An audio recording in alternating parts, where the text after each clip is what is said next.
pubblicazioni di alcun genere e questo ci portò a un'overdose di tutto. Per un po' funzionò, ma poi gli eccessi cominciarono a diventare insostenibili. Eravamo perennemente circondati da gente che arrivava da chissà dove e restava al casale a tempo indeterminato. All'inizio erano pochi amici, ma poi arrivarono gli amici degli amici degli amici finché fu follia totale. A noi piaceva la compagnia, piaceva la confusione, ma quelli facevano qualsiasi cosa, come prendere il nostro furgone, avere degli incidenti e poi far finta di nulla. Un'altra volta fecero passare sempre lo stesso furgone e sotto un ponte troppo basso lo deformarono completamente. Ci distrussero sia la Mercedes che l'altra macchina, abbandonandola poi capovolta sul lungomare. Una notte, forse per farci uno scherzo, ci fecero trovare una testa di cavallo mozzata in bella mostra sul tavolo.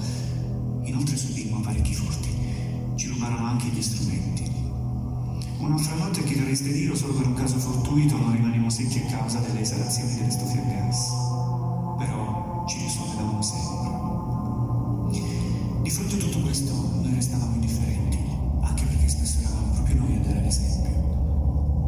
Poi cominciamo a sperimentare droghe di ogni tipo. In quegli anni era ancora un'esperienza liberatoria e fortificante.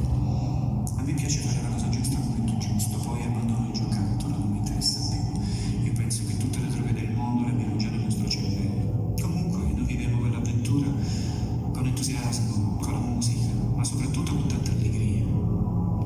Ci disinteressavamo di qualsiasi cosa che riguardasse aspetti burocratici e organizzativi. Eravamo allo sbaraglio. Così facendo ci suicidavamo. Ricordo che negli ultimi tempi, quando guardavo il casale di Rimini, era come assistere al crollo di un tempio antico che era rimasto lì 2000 anni. Non rimpiango né rifiuto il passato. Io ho un bel ricordo di quel periodo, anche se ci furono grandi sacrifici, l'aver dovuto lottare sempre per andare avanti e rimanere se stessi. Ci fu perfino chi tentò di ammorbidirci, di redimerci, ma noi non ci piegammo mai. Nell'84 andai in Svezia per cercare di ricostruire il vecchio numero del balletto. I miei ex compagni avevano uno studio di registrazione molto importante nel centro di Stoccolma. Registrai qualche cosa mia e mi resi conto che purtroppo loro non erano più dei musicisti, ma soltanto fonici e proprietari di uno studio. Quindi ritornai in Italia, ma sentii un odio per la musica che mi tenne lontano dalle scene per un periodo.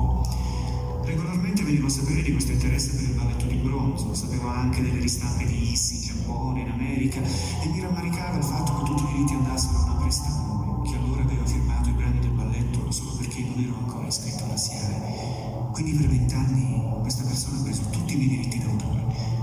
Poi sono finalmente riuscito a chiarire la mia posizione con la SIAE.